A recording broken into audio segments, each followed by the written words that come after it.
Welcome to Graduate Studies in Linguistics. Tonight, we're going to talk about several features of our graduate programs, and we'll be recording. We'll be using the Q&A feature for questions and answers. Some of your questions will be answered by the panelists in the Q&A feature, and others will just go ahead and answer verbally. It looks like we have few enough people here that it won't be such a big deal to just do everything verbally. So my name is Lisa Hollinger. I've met most of you, I think, and I'm the Assistant Director of Marketing and Outreach. We'll go around and have each person introduce themselves as they come to their slides. So I'm going to start by introducing Dr. Salmon. And Dr. Salmon, you can start us off. Hi, everyone. I am Bill Salmon. I'm the chair of the Department of Linguistics for this past year. Let's see. I do research in sociolinguistics and semantics and pragmatics, and I've written articles and books on Belizean Creole, varieties of English in Texas, Brazilian Portuguese, and I'm happy to be here as on this webinar with you all.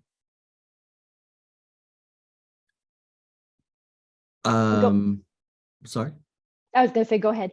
This is still your part. Oh, is it? Okay. Yeah, so the faculty, can you see the slide? Yeah, I can. Okay. Right. Yeah. So we have a wide range of faculty interests and specializations in the department. We work on things like language documentation, revitalization, second language acquisition, sociolinguistics, syntax, semantics and pragmatics, computational linguistics, and one of the best things about the Department of Linguistics is the people, the faculty, and they are all highly accomplished, published regularly, well-known in their field. And as a graduate student in the program, I mean, you'll have direct and close access to the faculty, working closely with them as research assistants, as teaching assistants, and working with them on their projects, and them working with you on projects of your own. And so as an MA student in the department, it's a close-knit department. It's a friendly department. You'll get a great education in linguistics, and it's a very social environment as well. Probably most unique part of the unique aspect of the department, I would say, is that it's home in the College of Information. This isn't a normal kind of situation for a linguistics department, but being in the College of Information, you have access to the faculty and study in information science, language technology, and so you come away with a broad knowledge of linguistics, but also potentially, if your interest runs in this direction, quantitative skills and information skills that are so relevant in today's job market. So. And we'll move on to Dr. Sugar-Avila. Thank you, Dr. Salmon. Greetings. So I'm Patricia Sugar-Avila, and I guess I'm going to be talking about what linguistics is, but I imagine that most people in this webinar already know that, but just in case, basically, in a general sense, it's a scientific study of language. So you're going to learn about how language works, how it's used, how it's developed, and how it's preserved over time. And I mean, there's a lot more to it, but those are sort of general topics. It depends on, you don't have to exactly know what you want to do or want to study when you come into the master's program. Sometimes students do, other times they wait till after their first semester, take a few classes, and then they realize, wow, this is what I want to do. And then they can focus in on a specific area that they want to do some research on. In my particular case, I work on language variation and change. With more specifically, I work on varieties of American English, African American English, and look at the interaction of, say, factors outside of linguistics as well as internal linguistic structures, how that leads to variation and change. So with our MA in linguistics, you can do 3 different concentrations. You can do just the general linguistics degree. You can do one in language documentation or computational linguistics. And really the courses are very similar. The core classes are the same 4 that you see listed there: syntax, phonology, semantics and pragmatics, and research design. That's for all the concentrations. In fact, that's for all Ling majors. Those are required classes. And then after that, you can choose your electives that are geared towards what your interest is. Although we encourage students to sort of move away from that too. So for example, if you're interested in computational linguistics, it doesn't mean you shouldn't take, say, a language and gender class, because there could be some things that you learn in there. Say if you're interested in looking at bias and sentiment bias, well, it's interesting. It's a good idea to take a course like sociolinguistics or language and gender. So these are some of the electives. These are not all of them, but you have a lot of flexibility, and you choose your courses based on really working with your advisor. I'm the graduate advisor, so I can help you with that. But if you're specifically interested, say in Comp Ling, you want to work with Dr. Hartman. If you're interested in language documentation, you want to work with Dr. Munshi. If you want to do semantics and pragmatics, you want to work with either Dr. Roars or Dr. Salmon. Syntax as well. So, but we can all advise you, but you might want to go to the people who specialize in certain areas. We also have a master's in English as a second language, and those core courses, well, everyone in that MA will also need to take those 4 courses you saw on the previous slide. These courses that you see here listed on the left, pedagogical grammar, methods of teaching ESL, SLA, and practicum, those are the core classes for that particular master's degree. They're not required, but they are strongly encouraged. And of course, you would be advised to take those classes. Now, if you're not doing the MA in ESL, but you're doing the MA in linguistics and you're interested in those, you can certainly take those classes as well. Classes that are related to the MA and ESL would be things like World Englishes, typology, socio again, corpus, and psycholinguistics. Well, what are some of the career opportunities? Lisa, you should talk about this. Okay, I'll take over here. Yes. So the career opportunities within MA and ESL, of course, are teaching English as a second language. That's maybe the most exciting one, in my opinion. But you can also get into education. You can do English as a foreign language. You can go abroad and teach it. You can choose to teach children or adults. I chose to teach adults, but I did teach children at times. You can be a language consultant, and you can, of course, do research in language acquisition. If you work at a school, you have a whole bunch of people right there that you can collect data from. And you could work at a language school in other capacities. You can also do publishing and translation and interpreting. Everyone in this program is required to have at least, is it 2 years of another language? Yeah, 4 semesters.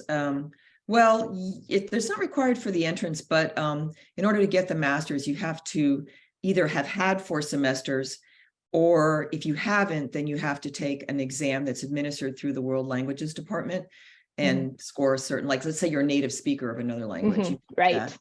And then in lieu of taking a foreign language class. Okay, so if you are a native speaker of another language and English or bilingual, you can certainly do translation interpreting. It helps you to have the MA in linguistics or ESL. You want to talk about the student organization? Sure. So we have a Student Linguistics Association called SLANT, where you can see what it means, Student Linguistics Association of North Texas. It's open to undergraduate and graduate students. The faculty advisor is Katie Crowder, who's led that organization for many years. I don't know if they have 2 meetings per month, but they aim to have 2 meetings per month. And some of the things that they do, they sometimes have alumni come in from our program, from our graduate program, to talk about what they've been doing since they graduated. So for example, one of our graduates went on to get a PhD, but she also owns and runs a language school in North Dallas. And she gave a talk one time about what you can do, say, if you want that career path. We had another graduate who works in computational linguistics, and he talked about his work and how he got into that. We have another student who does works, I guess, who's he working for now? Amazon, I believe. He's worked in several different jobs doing sort of, what is that called? Some sort of coding. Frederick, help me out here. I can't remember what it is. Are you talking about Darren Miller? Yes.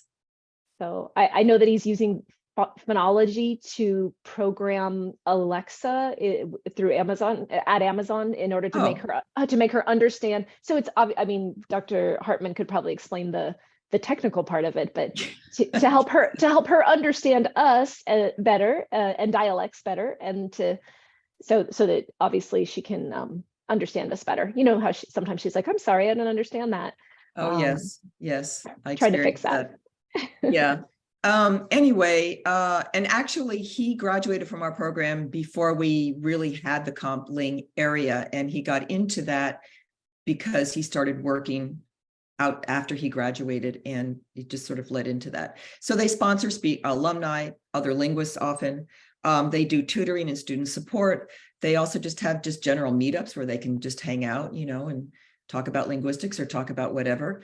And they also provide mentors. So for example, if you want to be mentored by, if you're an undergrad and want a graduate mentor, they can find somebody for you. Yeah, you can find them by this I love this dinosaur in the middle of the QR code here. They're on Facebook, I don't know if they're on TikTok anymore, but I know they're on Instagram as well. And yeah, and they're also a registered student org. So yeah. Okay. This is Great. you. Yes, this is me. So I also wanted to mention that a lot of those services or those activities that are offered through SLANT are also offered through the college level College of Information Code series. And some of you were at the code event that we did with Dr. Hartman on Monday night that came through the college level code series. And we've also had, I think, Chris, you were talking about the computational linguist. We've had him at a code series event. So we also we invite back linguists for that as well. And we also have a mentoring program that would connect you with alumni working in the field. Darren is one of my best and favorite alums that he always works with anybody I ask him to work with. So I'm here as an alumna of the Masters of English as a Second Language. Dr. Sugravelu was actually one of my professors, and I remember her classes in sociology and methods, and also the practicum. You were my practicum advisor. I remember those classes very fondly.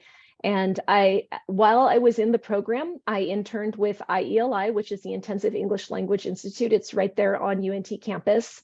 And a little bit of background on them, you know, in our heyday, we had 500 students over there, but it kind of leveled out due to geopolitical situations around 200. And then COVID kind of knocked it down. I think we're all familiar with what happened during COVID, but I was just over there today and saw that they're back up to 70 students. So they're growing again, which is excellent news.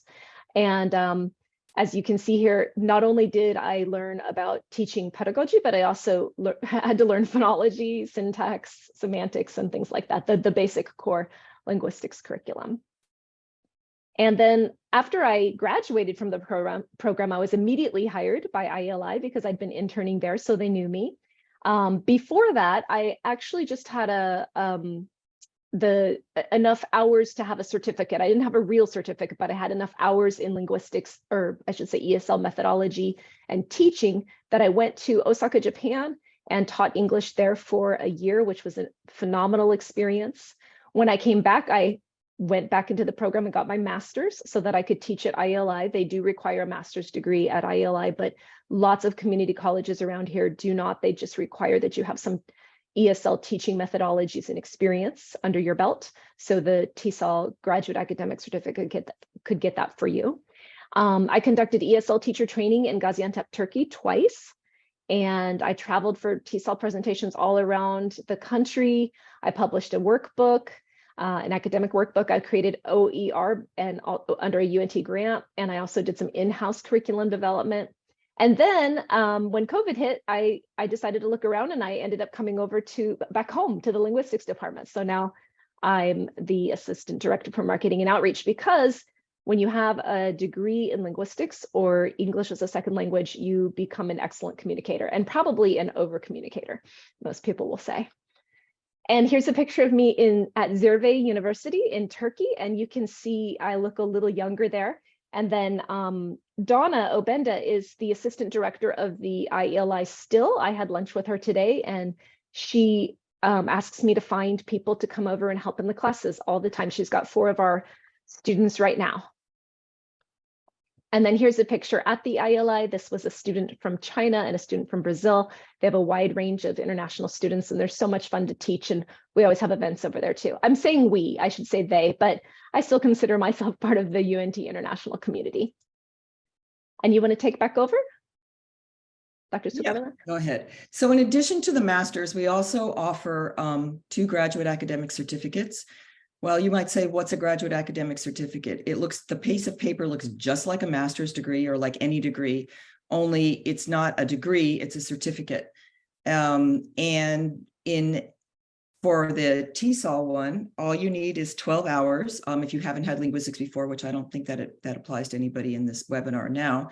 You don't need to take the introductory course, which is Ling 5040, the principles of linguistics. But if you haven't had any linguistics background, then you have to take that course, and that would make it a 15-hour certificate. But otherwise, there are 4 courses, which are the same 4 courses that are required or that are strongly suggested and basically required for the master's in ESL.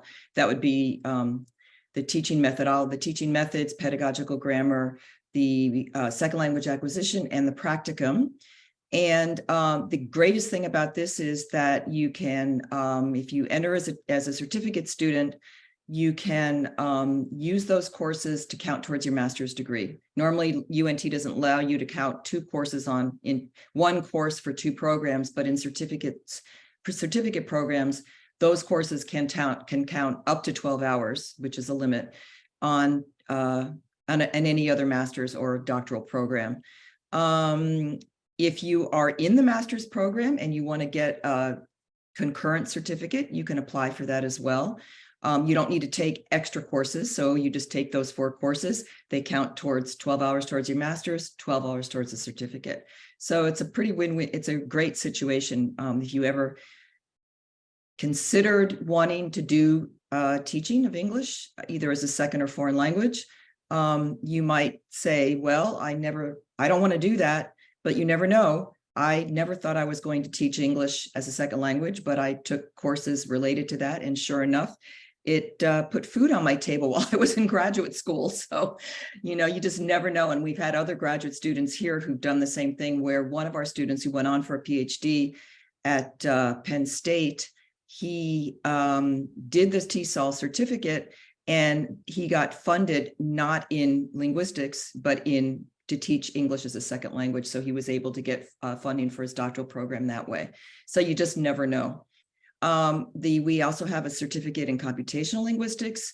Again, there's 12 hours. I'm not going to talk about that. I'm going to let Frederick talk about the courses that are for that same process. They double dip with the MA, same kind of a thing. You can enter just as a certificate student and later on re-up your application for the master's, or join as a master's student and do a concurrent certificate. Frederick, did you want to talk about those courses for that certificate?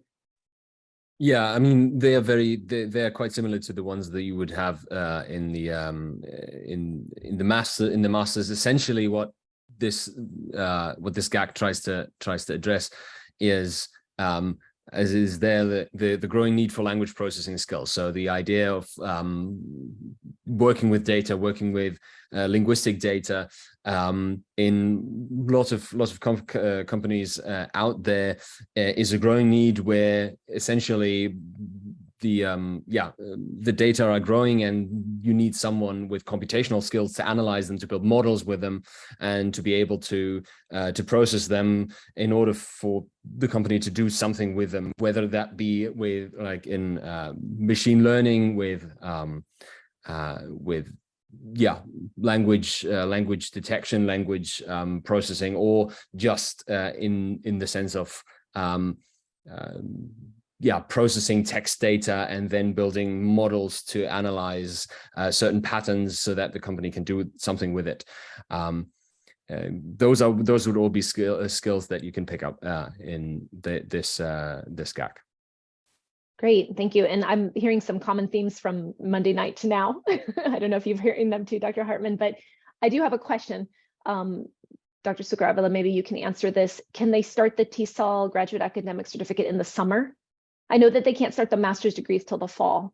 What about the academic certificates? It just depends if the courses are being taught. So right now, my understanding is that the only graduate course we're offering this summer would be 50/40.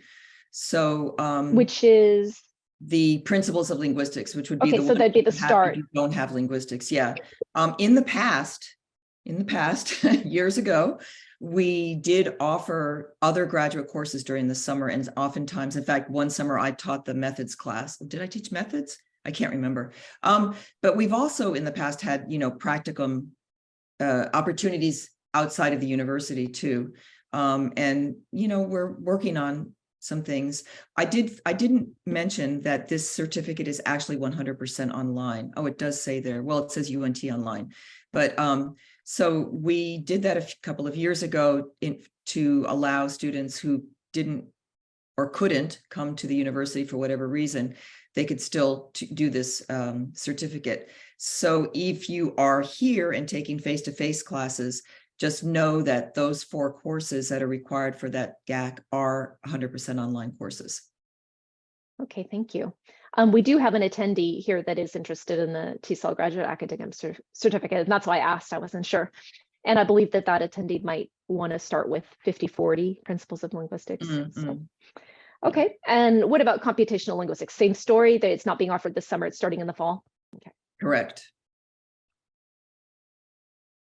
And it's time to hand it over to Dr. Hartman. All right. Hello, I'm Frederick Hartman. I'm a computational linguistics professor here at UNT. I'm fairly new, so I joined in January, but I really enjoyed my first 3 months here, almost 4 months now. My research interests are generally the computational and quantitative modeling of linguistic change. So with my everyday work, I'm mostly interested in the question why language changes. And why language changes over the course of 5,000 years. Why can't you talk to someone from the Middle Ages? Well, you can't because there is no time travel, but you couldn't even if there were time travel. So why is that? Why do languages change? Why do different variants of language arise? Why do different dialects arise? Why do your grandparents talk differently from how you talk? And also how does that work with language family relatedness? Why are like French and Spanish more closely related than French and English, although they share a lot of patterns? And I generally work in phonology, diachronic phonology, so I do all that, but usually with sound changes and linguistic complexity theory. Okay. So what is computational linguistics? Beside what I do, computational linguistics is much larger, much broader than what I actually do. In general, it is important to note that it is linguistics. So it is a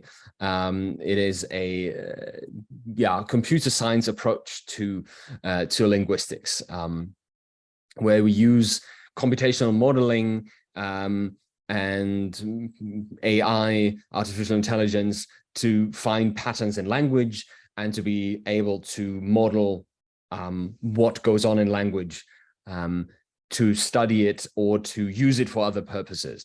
And as I alluded to earlier, is something that comes up more and more, even in linguistics. More and more people are actually using quantitative models, quantitative modeling, and computational approaches. The good thing is that everyone can do this. The good news is that you don't have to have a full course of computer science in order to start. It is very low entry. It is geared towards linguistic students who have no programming skills and who are just picking it up, and also you don't have to be very good at maths in order to do it. I'm not very good at maths, but I'm still here. So everyone can do it, and programming, even if you don't end up doing computational linguistics or natural language processing, programming skills are good in any work environment.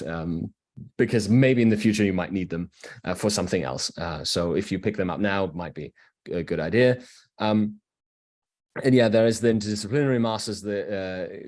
The computational linguistics classes are very straightforward. We have different computational classes that build on one another, and also Python programming classes that teach you programming that you could ideally, or you could end up using outside of linguistics and outside of that. Yeah, as I just said, my language, my main research questions are pertain to language change and how computers can help us understand language and cognition, because I believe that computers are, because they are so powerful at processing high dimensional, very, very complex data, they can maybe find out what is going on in our brains, which are also very high dimensional and complex, and countless other topics. But if you're interested in that, you can also work for a lot of the big companies like Amazon, Google, Duolingo, Microsoft, and many more, even smaller ones. Everyone's now looking at or looking for people who can tell them something about language models, especially because of ChatGPT. So yeah, come and join the computational linguistics community here at UNT. All right, thank you, Dr. Hartman. And we're going to move on to Dr. Munshi. She'll talk about language documentation. Go ahead, Dr. Munshi. I'm going to be very brief. I'm so sorry. I haven't been well today. Yeah, so my name is Sadaf Munshi. I work in the areas of, sorry, just 1 second. I work in the areas of language documentation, historical and comparative linguistics, and language contact. There's a lot of overlap in these fields. And while doing language documentation, I also do other things that were mentioned on the slide. So what does language documentation? So we have different concentrations. This is one of the concentrations in our master's program. So this provides this particular concentration and provides a broad spectrum of an application of digital resources for language analysis, and it covers a lot of things like analysis from the level of speech sounds to connected discourse marking, making you competitive for different linguistic fields, fields that require linguists, and utilizing language skill and language analyzing skills that with preferred but not required skills in programming. I don't do programming, so you can see that. The valuable skills to potentially create language teaching materials for first, second, or low resource languages. A lot of languages are endangered, and many of them are don't have any written materials, so they are mostly spoken languages, and we language documenters, we try to create documentation materials and also pedagogical materials that can help them in creating those teaching resources, language teaching resources that they can use. So broad, you're too fast in changing the slides. Sorry. So a broad background in language construction and linguistic competency is involved in this. So on the next slide, you're seeing the pictures of a lot of my field trips and some of my field trips. So it gives you an opportunity to go and do field work in these remote areas where languages are endangered. So many of these pictures that you see are people, students interacting with native speakers of languages that are endangered or under-resourced. Or we also do workshops, training workshops, capacity building workshops as part of my research and other colleagues also. And so some of these pictures are from Pakistan, where you see people, students helping me with these research activities and training activities. Yeah, this is one of the largest workshops we did. I guess that's yeah, if you have, I'm so sorry, if you guys have more questions, you want to know more about language documentation, please feel free to contact me. And I love this field. It gives me an opportunity to work with communities, different communities, and experience their culture, their language, their cultural practices. It's really an interdisciplinary field. Yeah, so. Okay, and we'll go back to, thank you, Dr. Munshi. We'll go back to Dr. Sugravila if you want to talk about the breakdown and the requirements. Okay, so we mentioned earlier that there is a foreign language requirement not to enter the program, but to graduate from the program. So you can see it's either 2 years, 4 semesters, or if you can place out, take the language test that's offered by the World Languages and Cultures Department. So for you see 4 columns there, but actually they all say the same thing. so really there's no difference in the core classes that are required. It's at the level of the foundation classes or the electives that you can focus more specifically on what you want to do. So for example, you may or may not want to take a CompLing class if you're focusing, say, on language documentation. However, it would be really good for you to know programming to do that, but it's not required. Same thing for the MA in ESL. But for all of these, they're all 36-hour programs. So you can choose to do 36 hours of courses, or you can do 30 hours of courses with 6 hours of thesis in lieu of 6 hours of foundation courses. You typically take those thesis hours during your final semester when you are actually writing your thesis. I guess that's it for that, right? Yeah. So how do you apply? Well, there's 2 parts to applying. We have on our webpage, there are direct links to this information as well. The first thing you have to do is every student who applies to graduate school at the university has to apply through the Toulouse Graduate School through the Texas Common Application, which is the Apply Texas. There's the website for that. It costs $75. You have to submit official transcripts, which I believe you can just, I guess, request them electronically. If you didn't go to UNT, if you've been to UNT as an undergraduate, it's really easy. Again, if you're an international applicant, you have to provide English language proficiency. You could do that through the TOEFL. You can do that through through Duolingo, I believe, and you can also do that through the IELTS exam. And there's ranges that we look at. There aren't specific scores, but it's a range. And then we used to require the GRE. It is no longer required for to apply, not even to the graduate school. Specific programs on campus may require it, but we do not require the GRE anymore.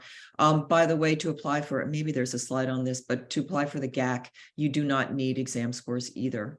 And then the second part of this is information that goes directly to the department through that website there. And I just noticed on our website, we have a direct link now. It looks like things have been updated, so you can actually submit your documents online, which is really nice. And I really like that idea.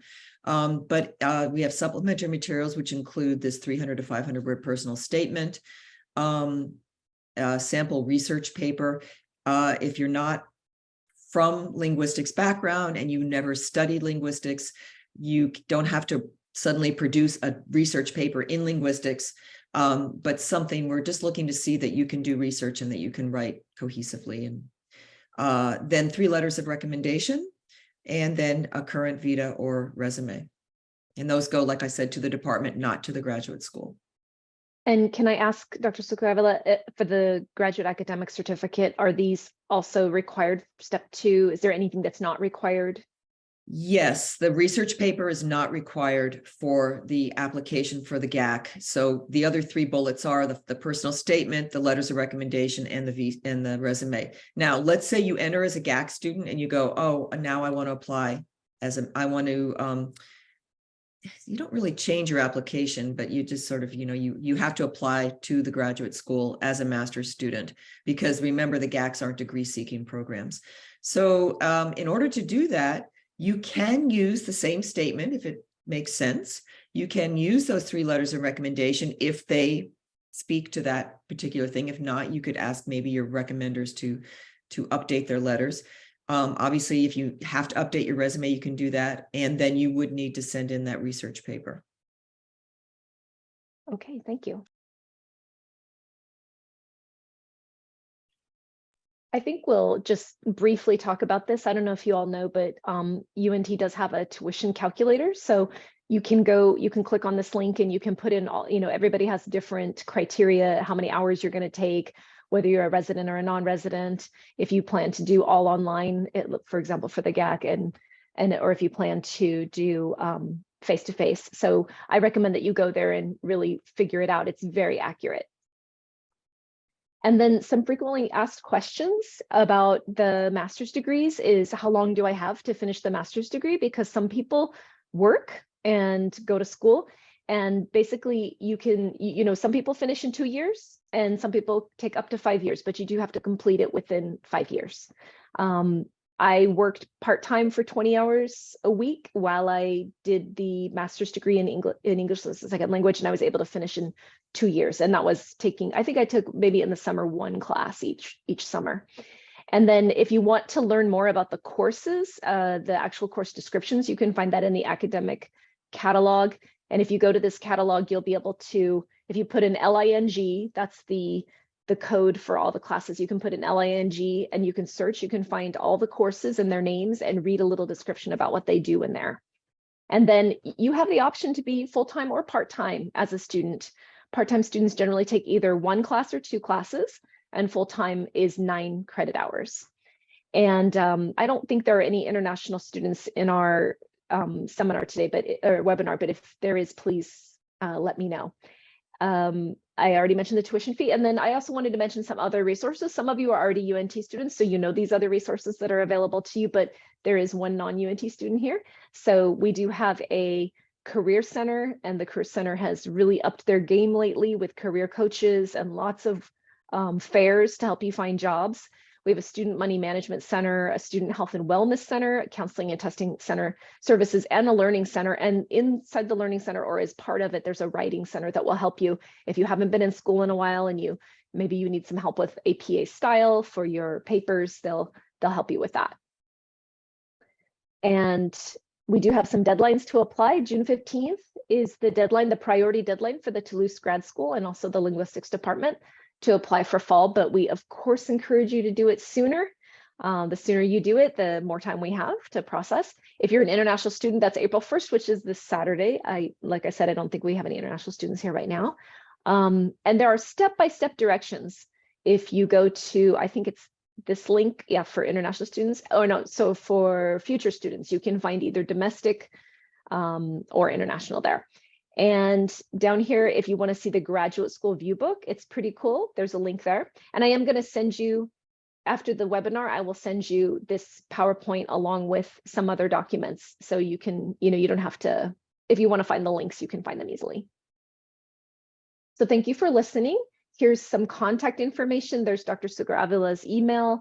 I just realized I didn't add your email, Dr. Hartman. I'm sorry, but if anything you send to ling-info can find its way to the right person, correct? If somebody says, I have a question about language documentation, I'm sure Trevor will make sure that gets to Dr. Munshi.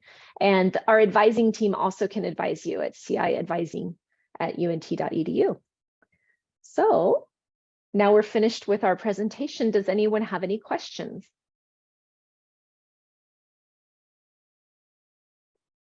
And if you have a question, feel free to just unmic and ask, or in the case of Elizabeth, you can write your question in the Q&A.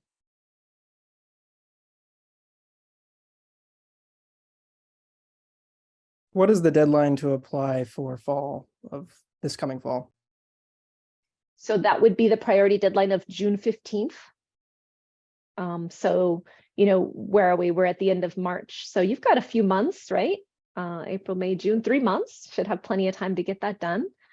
And if you're having any, issues, you can always reach out and ask questions. Maybe you can find 2 letters of recommendation, but you're still waiting for your 3rd and you need advice about who else you could ask.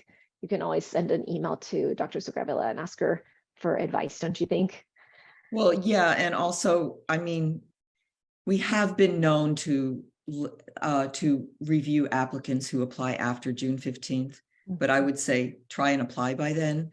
But we're always open for bending the rules a little bit, maybe you could say, right?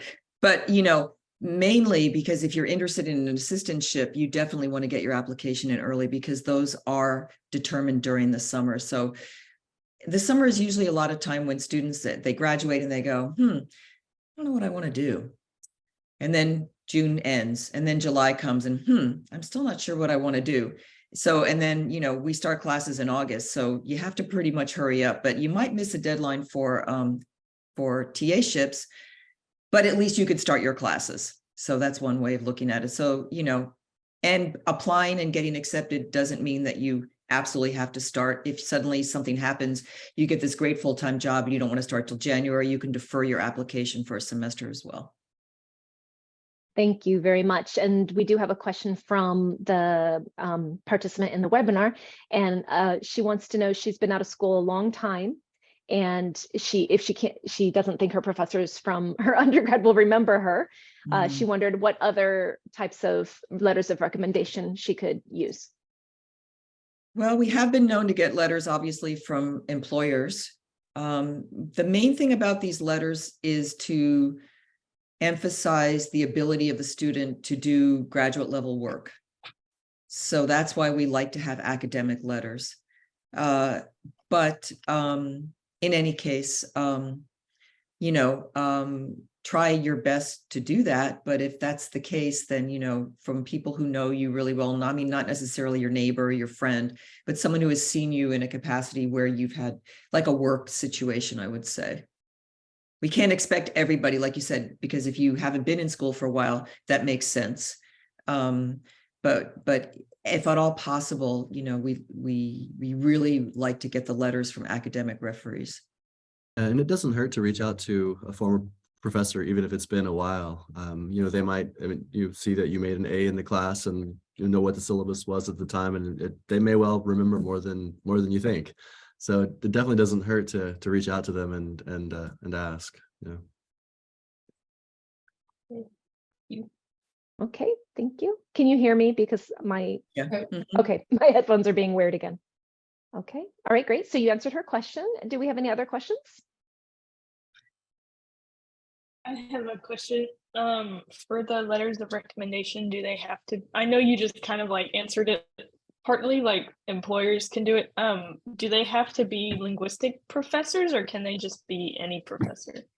Any professors. Obviously, you've been in the linguistics program, you're in the linguistics program, so it'd be great to get a recommender from here. But for example, if you took a, you know, a foreign language class or another class, absolutely, yeah, you can, doesn't have to be linguistics. Thank Lisa, there's a question in the chat about whether the recording will be available from Ria Babu. Yes, I plan to. So yeah, and Rhea, I think, had to leave. Oh no, she's still here. I plan to send the link to the recording as well as the PowerPoint, probably within the next couple of days. It takes a minute for Zoom to get it processed, but we'll definitely send it out. And then we'll also upload it to our YouTube channel, and it'll be there forever. So you can go watch it anytime until we replace it with next year's. Oh, great. Yeah. So no worries, we'll get it out to you. And I'll send you an email with the link. And that way it's available to people who couldn't make it too, I suppose, right? That's yes, exactly. We and you know, questions come in all year long about your program. So I can put it in the email that I respond when I respond to them. And Trevor can do that. And I guess Sam also works in your office, right? And, right.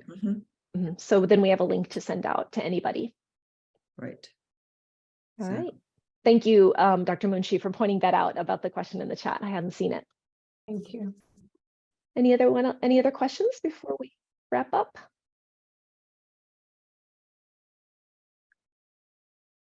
No? Oh, I see. Elizabeth was able to pop into the main room with us now. So Elizabeth, if you want to. Okay. Did you want to ask any question live now that you're in the room with us? I don't know. I think that was my main question. Okay. All right. Well, of course, if any other questions come up from anybody after the evening is over, you have my email and you have Dr. Sugaraila's email, you have Dr. Hartman's email. You can email any of us to ask questions and we're happy to help out.